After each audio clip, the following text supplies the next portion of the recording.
Entonces, esto es el resultado de una sociedad que no comprende ni ha entendido el varón y la mujer. ¿Qué dice la Biblia? ¿Cuáles son las responsabilidades del hombre y de la mujer? Y para ello pues vamos a comenzar desde el principio rápidamente en el libro del Génesis, para comenzar a entender cómo formó Dios al varón, cómo formó Dios a la mujer, completamente diferente al hombre, y por cual los dos somos enteramente diferentes en nuestra manera de pensar, de ver las cosas, de las perspectivas de la vida. Tú tienes una opinión de cómo debes educar a tus hijos, la esposa tiene otra opinión. Tú tienes una opinión de qué comprar, tu esposa tiene otra opinión que comprar. Las mujeres son románticas, detallistas, ¿verdad? Necesitan estar rodeadas de atenciones. Las mujeres son como flores que necesitan sol, buen ambiente, agua, una buena tierra para que crezcan y no crezcan así todas marchitas y todas apagadas y todas completamente sin identificación. Y cuando el hombre entiende esto y comienzas a darle el trato a esa flor, a esa reina, porque somos el rey y ellas son nuestras reinas, y la tratas como una reina, tú no te imaginas, escúchenme muy bien esto, varones, no nos imaginamos cómo nos bendice Dios, porque el matrimonio y la familia es el gimnasio de Dios. ¿Quieres entrenar tu paciencia? ¿Quieres entrenar tu perseverancia? ¿Quieres entrenar tu humildad, tu mansedumbre? Es el hogar, el gimnasio de Dios. Por eso cuando Dios llama a alguien para ser pastor, las primeras condiciones que se requieren es que gobierne bien su casa. Porque si no gobierna bien su casa, ¿verdad? Pues entonces ¿cómo va a gobernar la casa de Dios? Y las normas para un líder y para un pastor son elevadísimas. ¿Por qué? Porque si un hombre de Dios, ¿verdad?, no está bien en su casa y no está bien con su familia, pues es imposible, ¿verdad?, que pueda recibir la bendición de Dios. Y lo mismo pasa con las personas que no son pastores. Todos los varones lo vamos a ver, de alguna forma somos pastores de nuestra esposa y de nuestros hijos. En Génesis capítulo 1, dice el versículo 27, que Dios nos creó a los dos. Y creó Dios al hombre a su imagen, a imagen de Dios lo creó, varón y hombre los creó. El capítulo 1 del Génesis es un bosquejo de la creación de Dios. Y vamos a ver que en el capítulo 2 se detallan las cosas que aparentemente fueron descritas como bosquejadas, con detalles en el capítulo 2. Por eso parecería a muchos que el capítulo 2 es diferente al capítulo 1 del Génesis.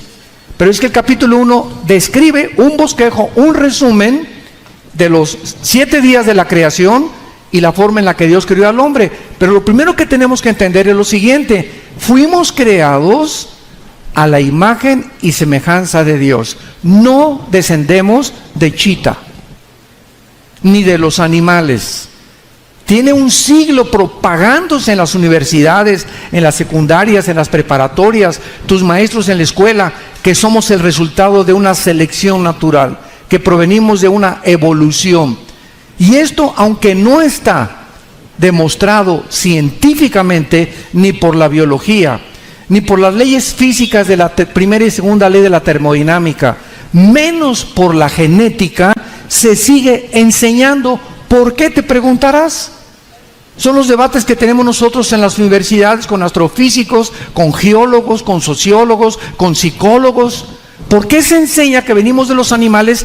Porque la otra cara de la moneda es la creación bíblica. Y si un maestro ateo de tu universidad y de tu secundaria o de tu preparatoria tiene miedo a poder examinar que las evidencias de la Biblia son más científicas, que venimos de un hombre y de una mujer, que el resultado de una evolución natural, ¿ellos qué tendrían que hacer? Convertirse a Jesucristo y aceptar a Dios. Entonces su soberbia intelectual les impide, no es por falta de evidencias. Yo he recorrido universidades como ustedes no se imaginan y lo seguimos haciendo, demostrándoles a los mismos maestros universitarios que no existe escuchen, una sola evidencia científica de que venimos de los animales. Pero se sigue enseñando porque no hay otra opción. Las mismas leyes de la genética impiden la evolución. Jamás, desde que Darwin postuló su famoso libro El origen de las especies, nunca se ha demostrado la mutación de una especie a otra especie. Que un chango sea una jirafa, que una jirafa se reproduzca en un hipopótamo, que un hipopótamo se convierta en un camello, o que un delfín se convierta en una ballena, o que un halcón se convierta en otra ave. No existe eso en el mundo de la ciencia. ¿Por qué? Porque simplemente cuando se descubrió el ADN, 1954, por el doctor Watson y el doctor Crick, norteamericanos, que descubrieron la hélice del ADN, del ácido desoxirribonucleico. ¿Qué es el ADN? La información genética que en los más de 3 trillones de células tiene el cuerpo humano. En cada célula hay un software. En cada una de los trillones de células que el cuerpo humano posee, existe un código genético que va a determinar que tú no seas chango, que seas ser humano. El código genético de los changos va a determinar que sean changos. El del hipopótamo, que sean hipopótamos, que crezcan como hipopótamos, que tengan la cabeza, la trompota así. Los elefantes que tengan tropa, las jirafas que tengan un cuellote grandote para que se alimenten de las plantas. Dios puso un código en todo lo que existe. Una semilla de uva trae un código que dice que la uva tiene que ser chiquita, regordita, verdecita o morada, con todas las características minerales y antioxidantes que el cuerpo necesita. La semilla de la naranja tiene un código que trae exactamente lo que Dios programó. La de la papaya tiene otro para el estómago. Todo absolutamente en la creación de Dios, Dios lo creó con un esperma, que se tradujo en la Biblia semillas. Y esto es lo que impide la evolución. Entonces, si tú cruzas a un caballo con una burra, ¿qué sale? Como que una burra. Nace una mula. Nace una mula. ¿Y saben algo?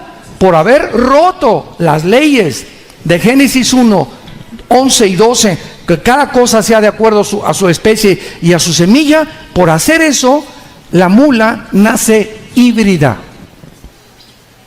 sin capacidad de reproducirse, porque violó las leyes de la genética de Dios. Entonces, la imagen y semejanza de Dios no la traen los conejos, no la traen los caballos, no la traen los chimpancés, que son los más inteligentes, ni los perros o los caballos o los delfines.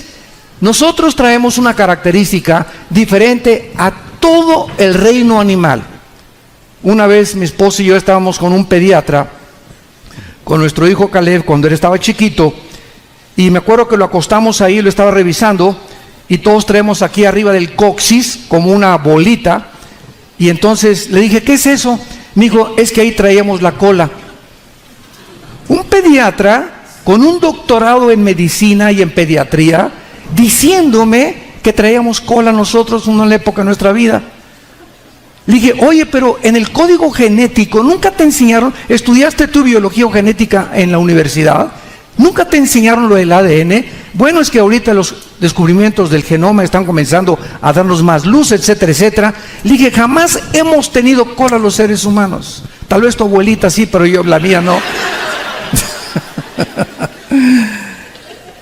Entonces, fuimos creados, y la Biblia es el único libro de los billones de volúmenes de literatura que existan en todas las librerías del mundo. Ningún libro fuera de la Biblia nos dice quiénes somos. Y les voy a decir lo que dice la Biblia. Somos un espíritu, apúntalo. Tenemos un alma y vivimos dentro de un cuerpo. Somos espíritu, número 1.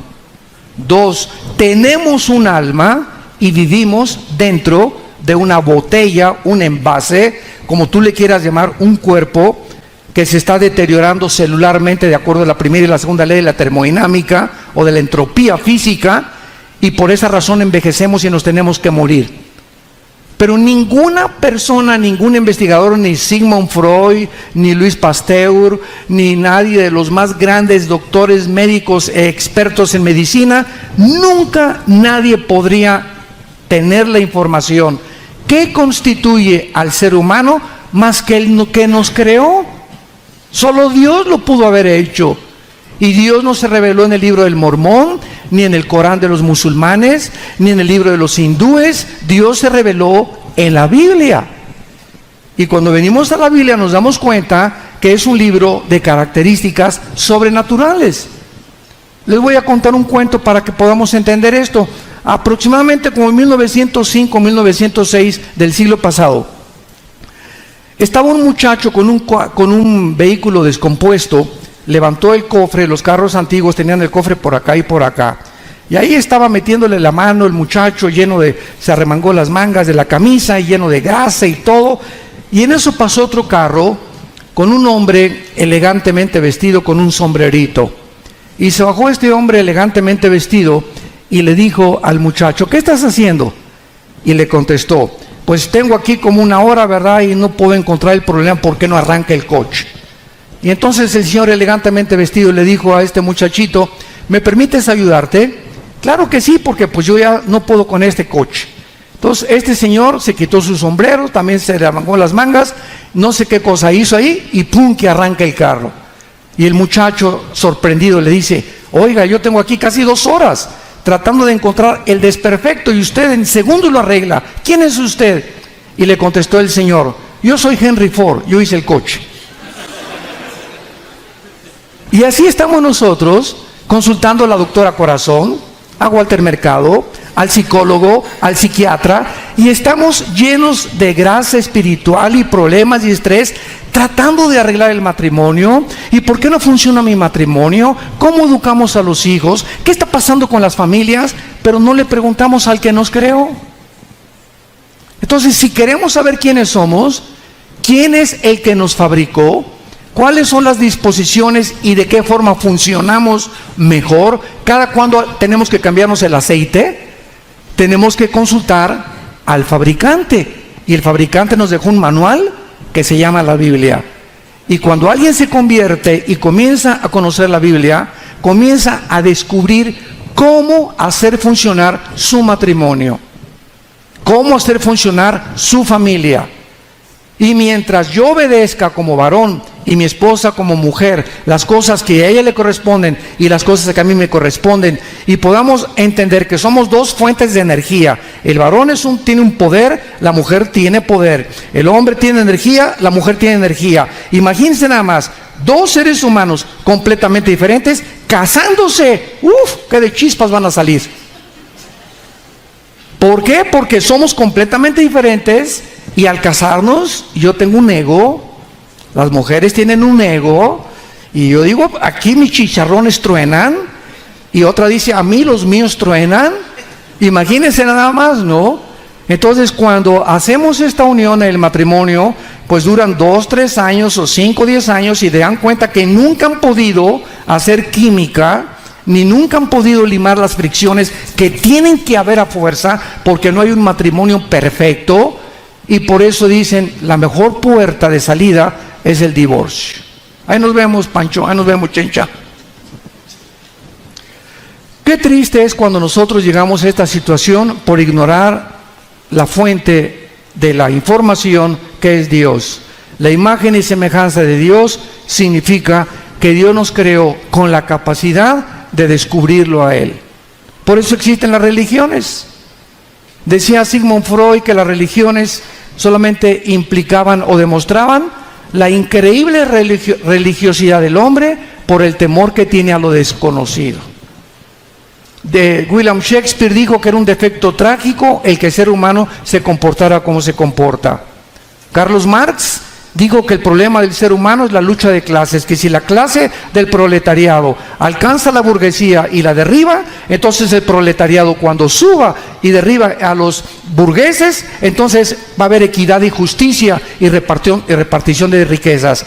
Y todos los intentos que han hecho Sigmund Freud, Friedrich Nietzsche, Hitler, los nazis, los comunistas, los fascistas, los psicólogos, los psiquiatras, los científicos, por tratar de arreglar el matrimonio al ser humano, hemos llegado al siglo XXI.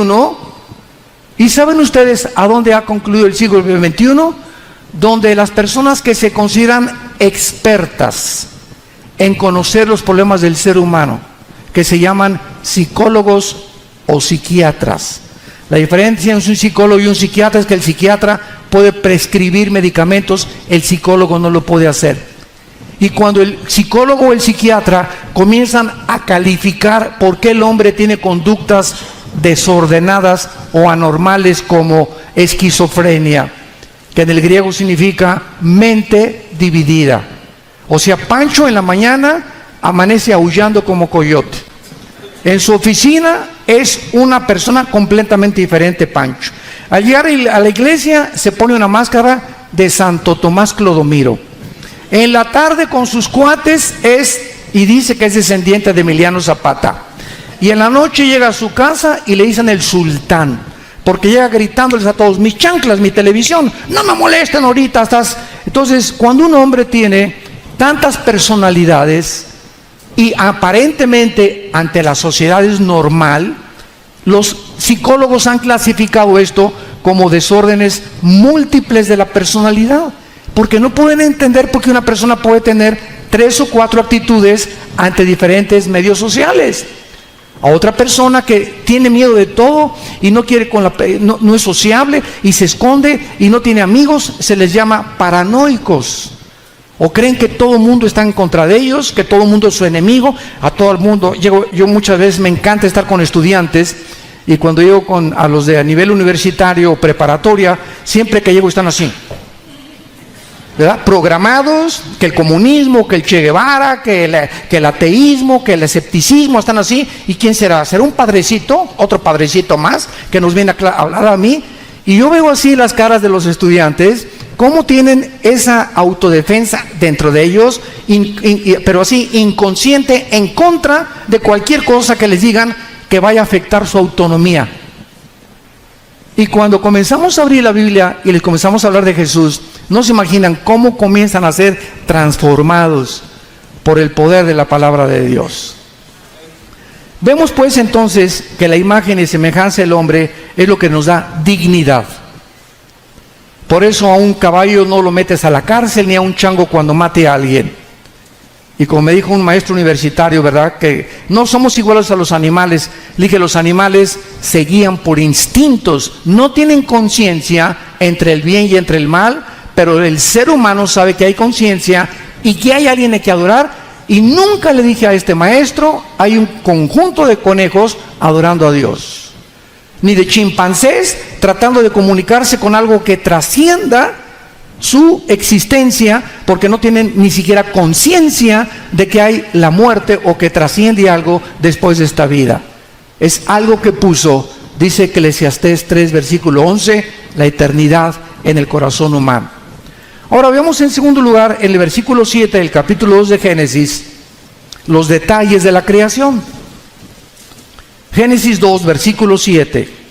Entonces Jehová formó del hombre, ¿de dónde? El cuerpo humano. Vamos a comenzar a entrar ya a lo científico. El cuerpo humano, de acuerdo a la Biblia, fue formado. La palabra formar es yatzar con Y en el hebreo. Yatzar con S de Samuel. Yatzar, que significa modelar o dar forma. Entonces vamos por orden. Dios agarra el polvo de la tierra, así el polvo de la tierra, y forma el cuerpo humano. Y la ciencia comprueba y demuestra que los 19 elementos químicos que forman el cuerpo humano, yodo, flúor, azufre, potasio, etcétera, etcétera, y los 4 gases que contiene el cuerpo humano: nitrógeno, oxígeno, carbono. Son los 19 elementos químicos y son los 4 gases que forman la Tierra. Y la Biblia tenía razón. El cuerpo fue formado, como la ciencia después, la química lo descubre siglos después, que exactamente el cuerpo humano tiene el yodo, el potasio, el flúor, el hierro que tiene precisamente la Tierra, del planeta Tierra. Y después de que el ser humano, ahí estaba Adán como una estatua, dice la Biblia que entonces Dios hizo algo que no hizo con los animales. Dios hizo esto. Algo de Dios, de la divinidad, que es una entidad ultradimensional, que está separada completamente de las 4 dimensiones donde nosotros vivimos, le transmite al ser humano algo de él. Nos sopla dentro algo de él, para que comencemos a entender que podíamos, a través de ese soplo que se llama el espíritu. Los animales no tienen espíritu. Somos espíritu, tenemos un alma, vivimos dentro de un cuerpo. Ahora lo voy a explicar. ¿Qué es el espíritu a diferencia del alma? Apúntalo. El espíritu es la parte inmaterial a través de la cual podemos conocer, servir y adorar a Dios. Esto es importantísimo en la teología. Es la parte espiritual en la que, inmaterial, en la que podemos conocer, servir y adorar a Dios. Porque Dios es, Juan 4:24, espíritu. Y los que le adoran en espíritu, es necesario que le adoren y le conozcan. Ahora, muy bien, fuimos creados, pongan atención, espíritu, alma y cuerpo. Dios, a través de lo que sopló, a través de nuestro espíritu, Adán y Eva estaban conectados, se conectaron a la fuente de energía. Adán y Eva, como seres humanos, no tenían energía propia. Tenían que estar conectados con Dios para conocer a Dios por medio del espíritu. El alma, apúntalo, es el asiento de la mente, de las emociones, de los sentimientos y de la voluntad. Vean la diferencia que hay entre espíritu y entre alma. El alma es la mente, sentimientos, emociones y voluntad. En la Biblia se le llama el corazón. En el hebreo es con L de Lola, E de Enrique, B de Víctor, Lev. La palabra Lev en el hebreo, siempre que tú digas el corazón del hombre o el corazón de Dios, se refiere al alma, no al espíritu. Y el cuerpo simplemente, ¿verdad?, es donde el alma y el espíritu están dentro de nosotros, y cuando nos morimos, lo vimos ayer en la tarde, al morir se sale de nosotros el alma y el espíritu, se van a la presencia de Dios. Si morimos en Cristo, nuestro cuerpo lo creman, lo acabas en la panza de un tiburón, te cae un ladrillazo en la cabeza, te atropellan, te hacen pedacitos, te queman. No importa la forma como eras, ni cómo quede tu cuerpo, si lo queman, si no lo queman, si lo entierran, etcétera, etcétera. Cuando nosotros morimos, se sale de nosotros nuestro yo, lo que somos, espíritu y alma, y nos vamos a la presencia de Dios. Cuando venga Cristo en el arrebatamiento, resucitamos los cristianos, y en el aire, 1 Tesalonicenses 4, 16 y 17, nos juntamos con el alma y con el espíritu, y así desde ese momento estaremos siempre con el Señor, con un cuerpo semejante al cuerpo de la gloria de Cristo cuando Él resucitó, con las condiciones completamente transformadas y cambiadas a como estábamos actualmente. Entonces Dios sopla entre nosotros aliento de vida, y el hombre es un ser viviente. Muy bien, Dios le dijo a Adán, y a los ángeles también, no son dioses. Adán, tú no eres Dios. Eva, tú no eres diosa tampoco. Y Dios le dijo a Adán, mira Adán, te voy a poner un reglamento y un huerto, y vas a poder comer de todos los árboles que están alrededor. Versículo 9. Y Jehová Dios hizo nacer de la tierra todo árbol delicioso a la vista. Qué ricos mangos, papayas, frutas, qué rico todo lo que Adán tenía ahí para comer. Y también el árbol de la vida en medio del huerto y el árbol de la ciencia del bien y del mal. Versículo 15. Tomó Dios Jehová al hombre y lo puso en el huerto del hombre de Edén para que lo labrara y lo guardara. Y mandó Jehová Dios al hombre, le dio una orden, como un comandante, como un general: come de todos los árboles, Adán, pero te prohíbo tocar uno solo, el árbol del conocimiento del bien y del mal. Lo vamos a explicar. Dios pone a Adán en un medio ambiente perfecto y le dice a Adán: tú no eres Dios, Adán. Quiero decirte una cosa: como un ser creado a mi imagen y semejanza, tienes que tener limitaciones. Y tú no tienes la deidad ni la soberanía que tengo como creador, porque yo fui el que te creé. Tú no has creado ni tienes el poder de crear nada.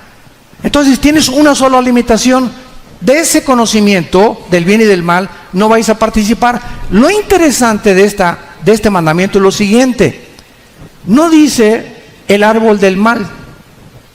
¿Ya lo notaron? Del bien y del mal.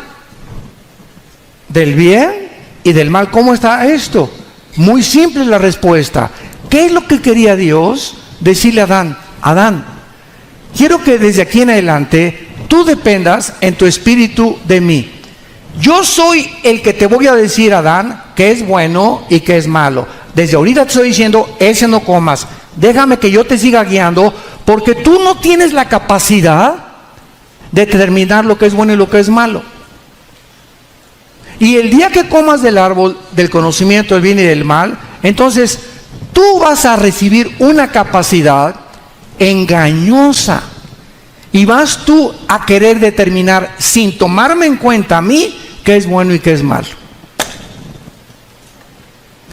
Y desde Adán a nuestros días, como lo vamos a ver ahorita, ha sido el problema del ser humano. El ser humano a lo malo le llama bueno, a lo bueno le llama malo. Ahora casarse un hombre con un hombre no tiene nada de malo. Una mujer con una mujer no tiene nada de malo. Son nuevas alternativas, son las cosas que yo quiero. Es una nueva clase de amor. Y estamos en una sociedad tan confundida, porque los tornillos se aflojaron aquí adentro en la mente. Por ejemplo, durante la época del comunismo, de la Unión de las Repúblicas Socialistas Soviéticas del siglo pasado, cuando se les pidió a los rusos que por qué mataban a la gente, ¿saben lo que dijeron ellos? Es que José Stalin, no le llama matar, le llama eliminar por causa del partido. Cuando a los nazis los juzgaron en 1947 en el gran juicio de Nuremberg en Berlín, Alemania, los ex generales de Hitler los estaban juzgando en el mundo entero con los mejores abogados en el mundo, europeos y norteamericanos. ¿Y saben qué contestaron? Para nosotros no era robar, era expropiar. O sea, al robo le llaman expropiar. Se oye más bonito, ¿verdad? Está más maquillado el pecado. A matar, no es matar, es eliminar por causa del partido. Entonces no es asesinar, se oye muy feo asesinar. Y comenzaron a maquillar todas las cosas que Dios ha dicho: eso es pecado, eso es pecado, eso es pecado. Pero para nosotros los nazis, para nosotros los comunistas, para nosotros los fascistas, para nosotros los ateos, lo que el mundo dice que es bueno para nosotros es malo, para nosotros es malo, para ustedes es bueno. Y entonces caemos en lo que la sociedad actual ha caído, que se llama en la filosofía el relativismo. Apúntalo: relativismo. ¿Cuál es la filosofía del relativismo? Es la filosofía que te dice, cuando te encuentras a alguien: mira, Pancho, para ti eso es malo, para mí es bueno. O sea, cada quien tiene su manera de determinar y de juzgar lo que es bueno y lo que es malo. Cuando el presidente Reagan, el expresidente Ronald Reagan, una vez llegó a Nueva York, se bajó al aeropuerto y él era cristiano. Y un periodista de un periódico muy famoso se acercó y le dijo: ¿qué piensa usted de la homosexualidad, presidente Reagan? Y el presidente le contestó, ¿verdad? Bueno, yo no estoy de acuerdo con eso. Y el periodista le dijo: bueno, eso es la opinión de usted, porque se ve que el periodista que lo estaba examinando era homosexual. Dice: pero para mí eso no es malo, es mi estilo de vida. Y entonces Reagan le contesta y le dice: ¿sabe una cosa? No importa lo que usted diga, ni tampoco mi opinión. La Biblia dice que los homosexuales no heredarán el reino de Dios. Entonces, ¿quién es finalmente el que va a determinar qué es bueno y qué es malo? Nuestro Creador. Y esta es la razón por la cual hay tanta confusión en el mundo. Entonces, una mujer, por ejemplo, como Elizabeth Taylor, tu madrina, 9 matrimonios, la chulis. Es que este no me hace feliz, es que este no se parece a John Travolta, este se parece a Luis Miguel, no, este es más macho, este. Y comienzan las artistas, principalmente, ¿verdad? Y tanta gente a creer que pues van a encontrar algún día la mujer perfecta, o igual los hombres. Rock Hudson, por ejemplo, a Rock Hudson se le consideró el hombre más guapo de los 50, 60 de Hollywood. Un hombre de casi 1,90 de estatura, era perfecto en su físico, en su cara, en todo. Y tuvo tantas mujeres que no encontró ninguna y acabó homosexual y murió de SIDA. Fue el primer actor de Hollywood que murió de SIDA. James Dean, otro muchacho, ¿verdad?, que protagonizó la rebelión de la juventud en los 60s, se vuelve homosexual y muere de SIDA también, en un choque, pero ya con su Porsche a 150 kilómetros por hora, a los 27 años de edad. James Dean se mata en una carretera de Hollywood, después de filmar la película Gigante con Rock Hudson y con Elizabeth Taylor. Entonces, el ser humano que voy a encontrar a mujer feliz, esta no me hace feliz, espérame tantito. Tú no te casas para buscar que te hagan feliz, papá. Nos casamos para entender que mi ego tiene que estar muerto, el de ella tiene que estar muerto, y si no el ego de ella no está muerto, voy a tener que sacrificarme a poder demostrarle que no la estoy buscando para que ella me haga feliz, sino para yo hacerla feliz. Y cuando comenzamos a buscar la relación en la que no buscamos que nos amen, si nosotros amar, en nosotros dar, es más bienaventurado el que da, el que ama, el que se sacrifica, que el que recibe, porque el que recibe ya recibió, y el que da siembra en esta vida y para la vida eterna. Vean las iglesias. En los 40 años que tengo de predicar el evangelio, cantidad de familias: es que en esta iglesia llegué y nadie me quiere, entré y nadie me saludó, entré y nadie me ama, voy a buscar una iglesia en la que, hola hermano, ¿cómo estamos?, etcétera, etcétera. Y estas personas inmaduras van como chapulines de iglesia en iglesia, en iglesia, en iglesia, brinque, brinque, brinque, brinque, siempre encontrando a alguien que pueda atenderlos o amarlos, porque no hemos entendido que a la iglesia llegamos el domingo no buscando quién nos va a abrazar, quién nos va a amar. Llegamos a una iglesia a buscar a quién podemos nosotros abrazar, a quién podemos nosotros amar. Ahí está doña Chole con 70 años de edad, la viejita está tiemble en la iglesia y nadie la pela. Llego con doña Chole: ¿cómo está? ¿Puedo orar por usted? Llegas a la iglesia: oye, no te conozco, tú eres de esta iglesia, ¿cómo te llamas? Mucho gusto, yo tengo en esta iglesia 5 años, ¿en qué te puedo servir? Cuando buscamos ayudar a la gente, vivir para la gente, comenzamos a adquirir el carácter de Cristo,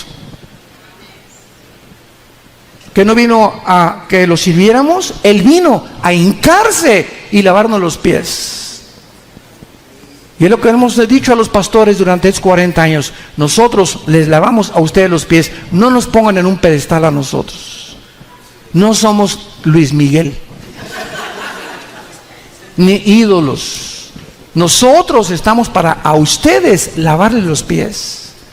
Nosotros somos siervos de ustedes, porque nosotros tenemos que poner el ejemplo, los líderes. Y si tú quieres poner el ejemplo en tu misma casa, lávale los pies a tu esposa, aunque le huelan a queso manchego.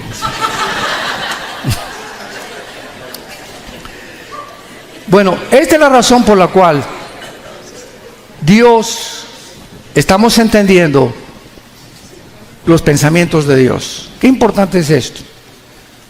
Y después de todo esto, dice la Biblia que entonces Dios formó los animales, versículo 19, y le trajo todos los animales a Adán. Eva no había nacido todavía.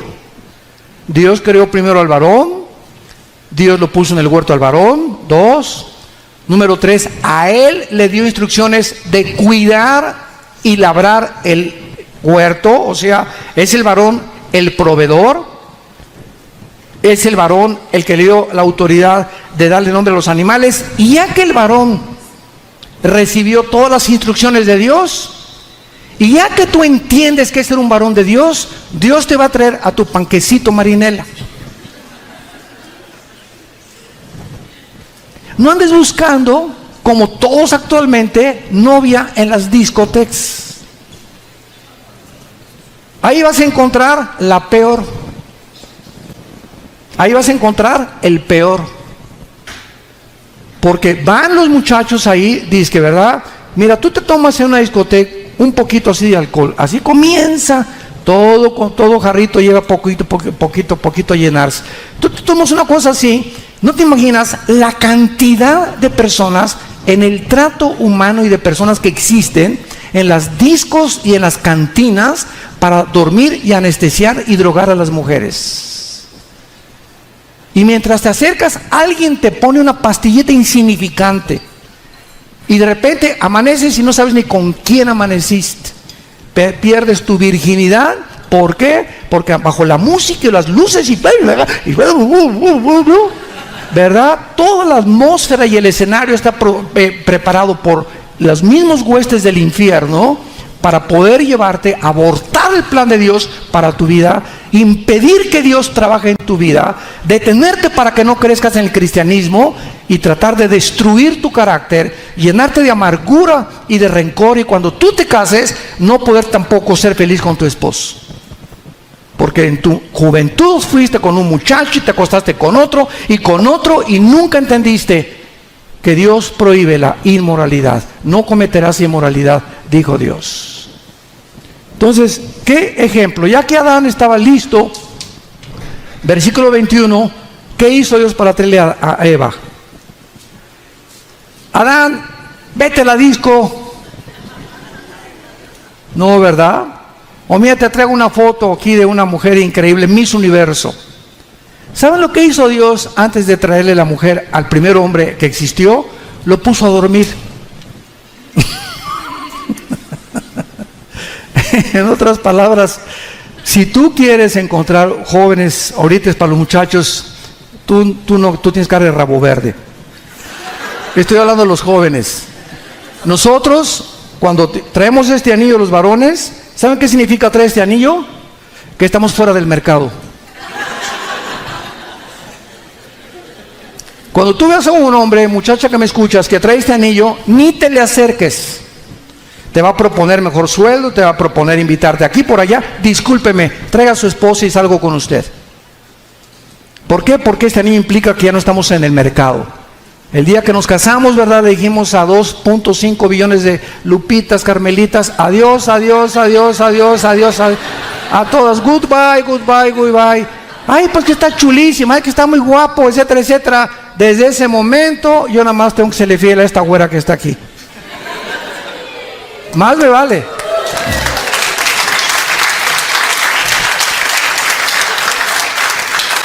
Si queremos, que Dios nos bendiga.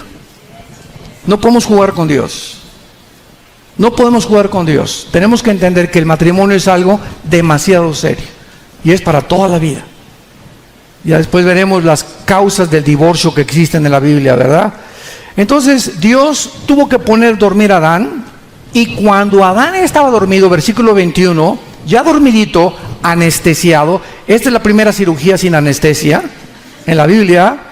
Es interesante que Dios saca a la mujer. Vamos a ver toda la ciencia que hay en esto.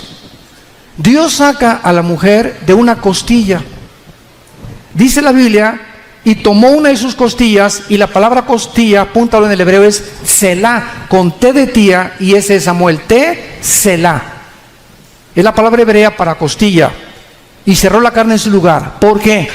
Porque la ciencia descubrió a través de los siglos que la sangre se forma en los huesos.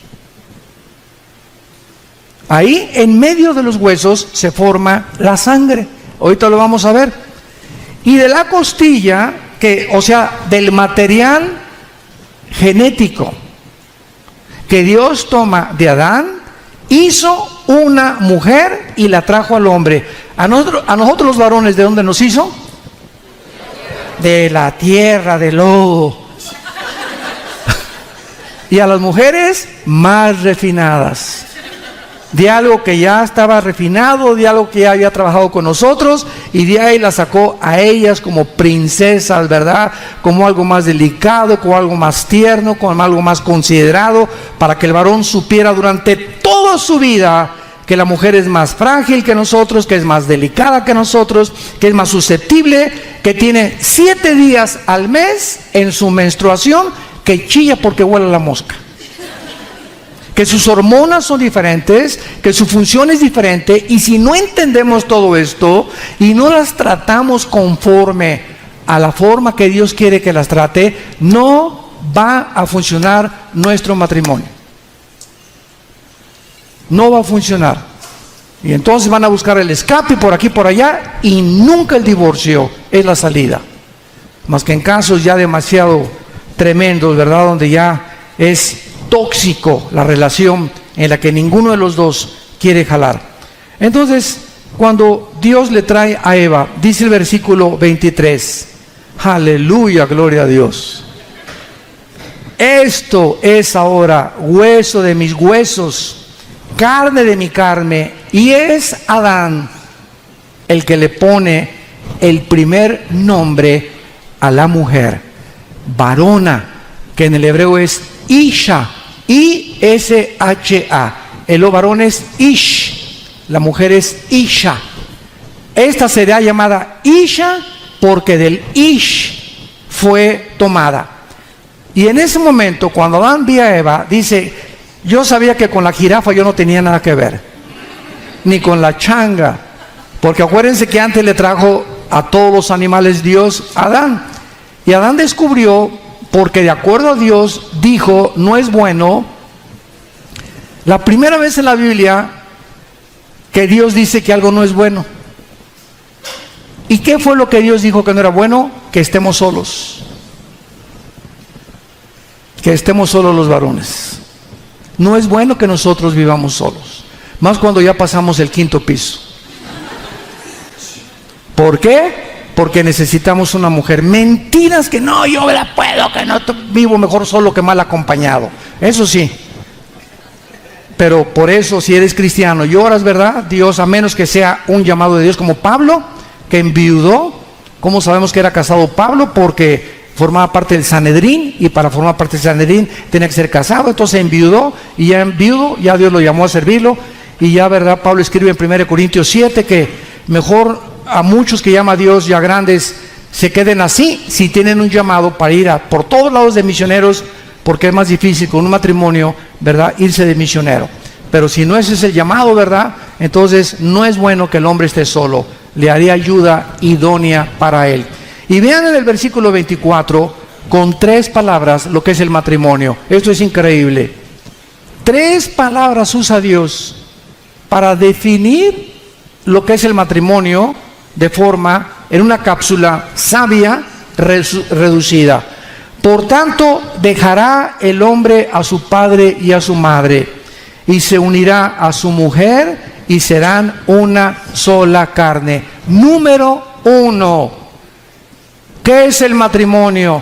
Mamá, eres muy linda, mamita, y siempre te voy a respetar y siempre te voy a querer. Papito lindo, gracias por haberme traído a la vida. Crecí con la familia de ustedes y voy a honrarlos durante toda mi vida.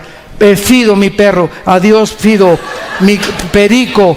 mis hermanos, adiós todos, mi familia antigua con la que yo crecí, adiós. El momento que yo me caso, estoy formando una nueva familia. Y de ahí en adelante, mi prioridad es Dios y número uno, ya no mis papás, mi esposa. Jesús, María y José y el burrito que los acompaña. ¿Voy a seguir amando a mis padres? Los voy a seguir honrando, Efesios capítulo 6, pero mi prioridad delante de Dios, después de casado, es mi esposa. Ni mis hermanos, ni mis hijos. Mi esposa, en primer lugar. Y hay de mi papá, o sea mi mamá, o mis hermanos, que se metan con mi esposa. Porque si ya casados yo llego, ¿verdad? Y alguien la trata mal, o mis cuñados, eso, discúlpeme, ¿verdad? Pero yo no la vuelvo a traer aquí en Navidad, ni estoy con ustedes, ¿verdad? Porque a mi esposa la respetan. Y a nuestra propia familia hay que hacerles ver eso. A mi esposa, familia con la que viví, van a respetar con la que Dios me dio como compañera. Y cuando un hombre toma esta actitud, es cuando es un hombre de los pies a la cabeza. Y Dios te bendice como tú no sabes. En tercer lugar, nuestros hijos. Nuestros hijos es en tercer lugar. En cuarto lugar, el trabajo. Y cuando venimos a Cristo, todo está al revés, ¿verdad? Venimos a Cristo y el trabajo es el primero, y por aquí, por allá, y trabajo de las 7 de la mañana y llego a las 10 de la noche. Ya tengo 5 años de casado y he hecho mucho dinero, y ya soy diputado, y ya soy gobernador, y ya tengo una fábrica, y esto y el otro, y tengo 3 o 4 o 5 años que en estos 3 o 4 años ni siquiera he ido 2 veces al año de vacaciones, mi esposa y yo solos. Tenemos años que no nos sentamos a platicar, a tomar un café juntos. Tengo años que ya no sé cómo piensan, ni mucho menos le compré un abrigo, le compré un carro Mercedes-Benz, todo, y llega el momento que tu esposa te dice: mira, papacito, sultán de sultanes, papucho de papucho, gracias por todo lo que me has dado, pero ¿sabes una cosa? Que no te conozco. Tenemos años de casados y no te conozco. Siempre estás como momia, como nopal. No platicas, no te expresas porque eres macho camacho, y mi padre así me enseñó a hacer. Y sabes una cosa, vienes a Cristo para que dejes de ser como tu papá y como tu abuelo, hijos de Pancho Villa. Que se nos quite lo macho camacho. Y entonces comienza la transformación. Y comenzamos a entender que no es lo que yo pienso, ni que el matrimonio como yo creo, ni que no, las prioridades las establece Dios. Dios me dice qué es lo que tengo que hacer, cómo debo de comportarme, qué es lo que voy a hacer. Y cuando yo hago esto, se llama fe. ¿Qué es la fe? Creer lo que dice Dios. Mientras tú digas: voy a seguir haciendo lo que yo creo que es bueno y no lo que dice la palabra de Dios, vives una fe engañosa. Eres una persona religiosa, pero no eres hijo e hija de Dios. Porque en aquel día me dirán muchos: Señor, Señor. Mateo capítulo 7. Yo te seguí y fui a Villanueva, ahí a Querétaro, y hasta oír al doctor Alducin el sábado. Y fui a esta iglesia, y fui por allá, y etcétera, etcétera. Y les dirá Cristo: nunca, ¿sabes qué? Una cosa, nunca te conocí. Venías como cualquier persona religiosa, pero de lunes a miércoles eras hijo del anticristo. Te portabas como diabla, pero el domingo eras santa. Y sabes una cosa, la vida cristiana es una relación diaria, en espíritu, en verdad, viva, real, orgánica, con alguien que vive, que nos observa las 24 horas del día y que nos paga conforme a nosotros obedezcamos su palabra. El matrimonio es abandonar la familia, y la experiencia lo comprueba. Escuchen esto: el 65% de los divorcios en Latinoamérica se deben a terceras personas viviendo en el hogar. Cuando te cases, por el amor de Dios, no te entregas a tu suegra, menos a la luna de miel, a menos, ¿verdad? A menos, ni a tu hermano ni a tu hermana. Y si nosotros, los que tenemos hijos casados, ¿verdad? Tratemos de dejar que lleven sus vidas, y si los vamos a visitar, que sea 3 o 4 días, pero por favor no nos quedemos un mes con ellos, porque rompemos su privacidad. El matrimonio tiene que ser algo privado, íntimo. Una vez en un seminario, ahora en octubre, los invitamos todos los años. En octubre tenemos un seminario en la Riviera Maya, en el Hotel Barceló, de 4 días, 3 noches, 4 días, y van 250, 300 parejas, vienen de todas partes del mundo a nuestro seminario. Y es precioso, tenemos veladas en la noche, lunadas, cenamos junto a la playa, renovación de votos matrimoniales. Vengan, compren su paquete. Los invitamos a que se vengan con nosotros en octubre de este año. Y en uno de estos seminarios, un hermano dio un testimonio y nos dijo, no, es verdad eso lo que el hermano dice. Yo me casé, dice, y ¿qué creen? Que mi suegra tenía ya como 3 semanas viviendo con nosotros. Y resulta que una noche, me dice, nos contó el hermano, a todos los estábamos ahí, me levanté como a las 2 de la mañana por un vaso de leche y abro el refrigerador, y detrás del refrigerador vi un marciano. Y todos los cargaban. ¿Cómo que un marciano? Sí, mi suegra llena de tubos. Estaba detrás del refrigerador y yo en ropa interior, y los dos seguimos. Ella por verme en ropa interior y yo por verla como un casco para que sea marciana, ¿no? Y dice, sí, ahí me di cuenta, ¿verdad? Que ya no podía yo ni levantarme en la noche en chones a servirme leche, porque no sabía dónde andaba mi suegra, por ahí fisgoneándonos por toda la casa. Entonces, es verdad eso, les rompemos a nuestros hijos, ¿verdad?, su privacidad, y no es bueno más que estemos pues una semana máximo con ellos, ¿no? A menos que tus papás estén inválidos o tengas un hermano que nadie los pueda cuidar, son las únicas excepciones. Pero fuera de eso, trata de que tu matrimonio vivan solos, que nadie se meta, porque dicen, el muerto y el apestoso a los 3 días huelen. En segundo lugar, el matrimonio es, y se unirá a su mujer. El matrimonio es la única institución donde se permiten las relaciones sexuales. Usar el sexo antes de casarte, o ya casado con alguien que no sea tu esposa o que no sea tu esposo, se llama adulterio. Y Dios se enoja. Si hay algo que Dios haga que se enoje y que detenga sus bendiciones y que bloquee nuestra prosperidad y nuestro avance en la vida, eso significa la palabra maldición. Maldición significa que hay algo en la vida que no te permite prosperar. Y tienes 4 o 5 años y un trabajo, y 2 trabajos, y 3 trabajos, y no funcionas, y tu matrimonio está mal, y con tus hijos está mal, y ves que nada te sale en la vida. Hay una maldición, hay algo que está impidiendo espiritualmente que avances. Se llama pecado. Se llama pecado. Vean Proverbios capítulo 5. Y vamos a terminar, aunque se nos hizo ya muy tarde, pero como ya nos está filmando, pues yo me puedo seguir un poquito más, ¿verdad? Nadie dijo amén. Bueno, ya me voy.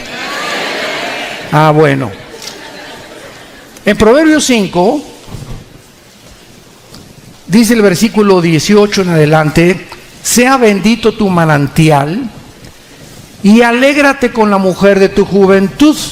Proverbios 5, 18. Como sierva amada y graciosa gacela, tus caricias, las de ella, las de tu esposa, te satisfagan en todo tiempo, y en su amor recréate siempre. ¿Y por qué, hijo mío? ¿Por qué? ¿Por qué andarás ciego con otra mujer? ¿Por qué andas ahí de rabo verde con otras chavas? ¿Por qué andas creyendo que te puedes salir con la tuya? Dice el Señor, mira, te estoy viendo las 24 horas del día. ¿Por qué andas con una mujer que no es tu esposo? Y abrazas el ceño de la extraña, porque tus caminos, dice el Señor, están ante mis ojos, y yo considero todas tus veredas. Y terminamos con el libro de Malaquías capítulo 3. Antes de Mateo está Malaquías. Es el último libro del Antiguo Testamento. Malaquías capítulo 2. Y vean ustedes cómo termina el liderazgo sacerdotal del Antiguo Testamento. Malaquías 2. Versículo 13. Y esta vez harás cubrir el altar de Jehová de lágrimas, de llanto, de clamor. No miraré más a tu ofrenda para aceptarla con gusto. Y vean la insensibilidad a la que un hombre puede llegar. Y me dirán, ¿por qué? ¿Cómo que por qué? Cara de sope. Porque Jehová ha atestiguado contra ti y la mujer de tu juventud, contra la cual has sido desleal.